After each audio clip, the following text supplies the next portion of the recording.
দুনিয়া থেকে বিদায় নিচ্ছে। সেদিন জিবরাইল আইসা বলছে, ইয়া রাসূলুল্লাহ, মালাকুল মউত দরজায়, আপনি বললে আসবে, আপনার রূহ কবজ করবে।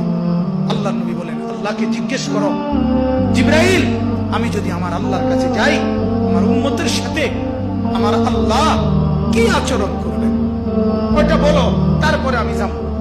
জিবরাইল গেলেন, আল্লাহর নবীকে আয়েশা শুনাইলেন, ও নবী, আল্লাহ তাআলা জানাইছেন আপনার অবর্তমানে আপনার উম্মত যখনই মাফ চাইবে, আল্লাহ তাআলা আযাব দিবে না, সাথে সাথে মাফ করে দিবে।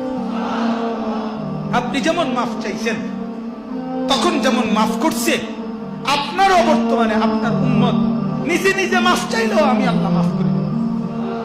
এতদিন তো কে মাফ চাইছে? নবী নিজে মাফ চাইছে। এখন তো আপনি না থাকলেও আমি ওয়াদা দিলাম, আপনার উম্মত যদি নিজে নিজেও মাফ চায়, আমি মাফ করব। নবী বললেন, তাহলে জিবরাইল, মালাকুল মউতকে বলো আমার জান কবজ করতে। তাহলে সারাটা জীবন তিনি ভাবলেন উম্মতের কথা। আজ যখন তিনি দুনিয়া থেকে বিদায় নিচ্ছেন, তখনও ভাবছেন কার কথা? নবীজি সাল্লাল্লাহু আলাইহি ওয়াসাল্লাম যখন ইসরাফিল